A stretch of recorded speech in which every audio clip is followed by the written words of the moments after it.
Do you wonder where all the leaders have gone? Do you see challenges in your business, organization, and community without any clear solutions? Do you wonder what the answer is to change for the better and for the different? Our next speaker is a man on a mission to help each one of you tap into the change, making the leader inside of you. He is known as a man who has walked his own journey from nice guy to good man, from successful business owner to inspirational speaker and personal transformation coach.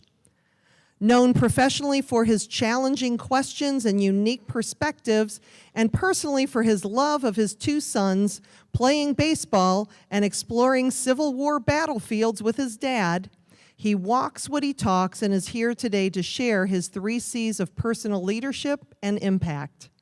Prepare yourself for the challenge and the shift from the man known as the chief story debunker.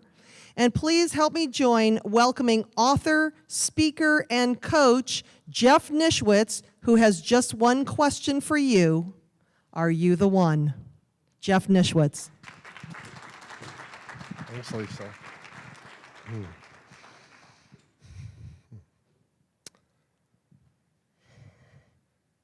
You heard the question. Are you the one? Are you the one who's actually going to change things?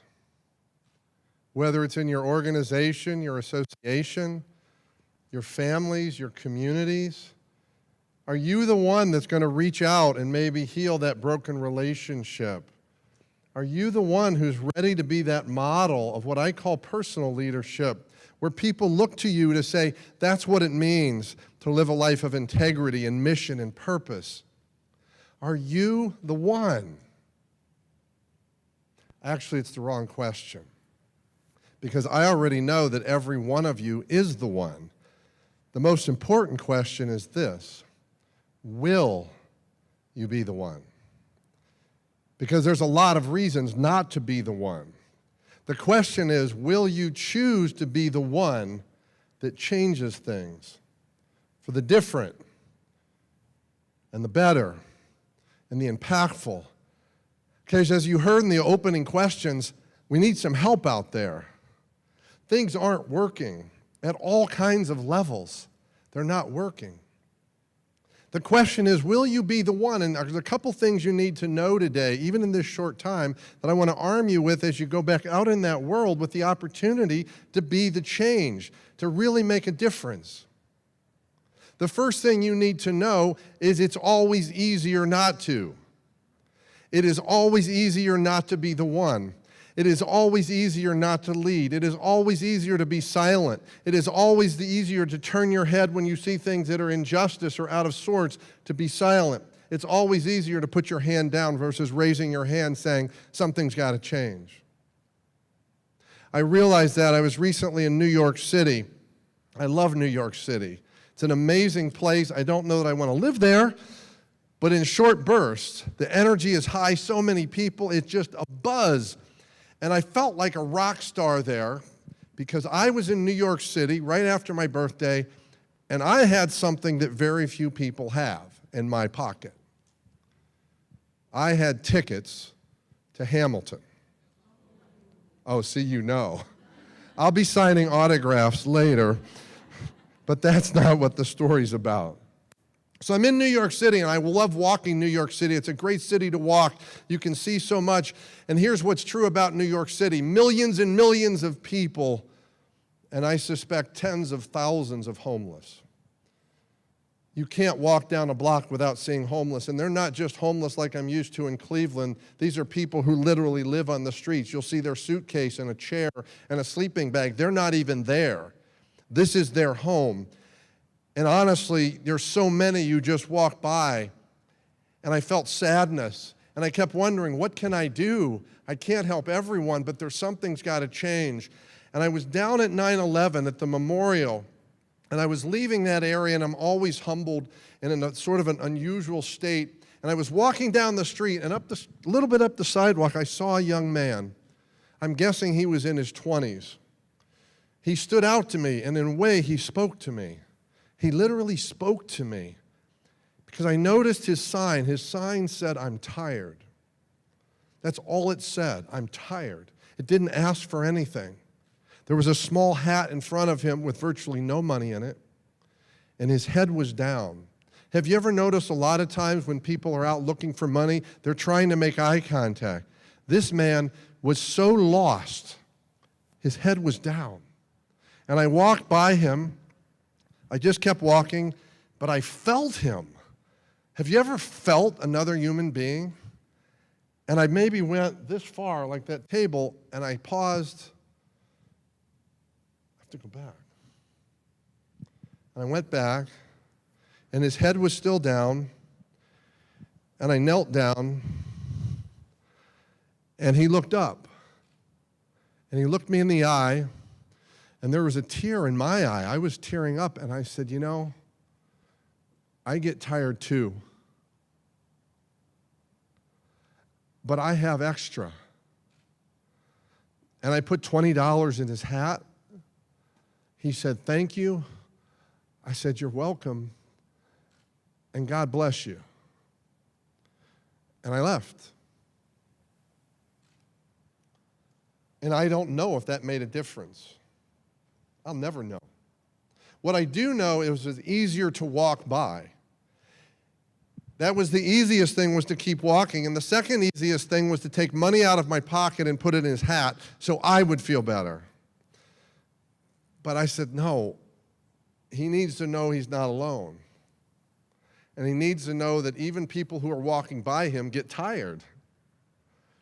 And my only hope and prayer is that he heard that. And maybe that makes a difference. So I said the challenge of being the one is it's always easier not to. And that's something we'll face every day. And Lisa shared that I was going to tell you about the 3 C's of personal leadership, but it's really about the 3 C's of impact. And I'm going to give them to you very briefly just to give you that extra tool in your toolbox. The first C is about clarity. Clarity about who you are and what do you stand for. That means having real values. I don't mean being a nice person, a good person, because I'm not sure we always know what that means. And I spent most of my life being a nice guy, and it turns out I wasn't a good man while being a nice guy. Because I was always trying to please everyone, and I didn't stand for anything, which means I was lost. But today, I have values, and I use them every day to make decisions. When I make decisions, I don't say, should I do this or do that? I say, in what ways can I live my values through this decision? Which decision is in alignment with my values? And I can't make that choice if I don't know. So clarity about what you stand for. The second is a brand new word. See, the thing about being an author that's awesome is you can make up words. And I have found that there are tens of thousands of words in the English language, and there's never enough for me. They're not the right words. So I made up a word called clarity. You've never heard it before because I made it up 2 weeks ago. And what clarity is about is what Maureen was talking about. Those voices in my head, those stories I have in my head, those tapes about how I'm supposed to be, or whether I'm good enough, whether I'm worthy, whether I matter, whether I belong, all those stories in my head are obstacles in the path of having impact. Whether it's in your family, in your community, in your organization, with your team, doesn't matter. There's like this road I'm on and there's boulders all over. I got to clear the road. That's what clarity is about. It's about facing down those stories, figuring out what they're about, and letting them go so I can go out and you can go out and be the one. So clarity after clarity.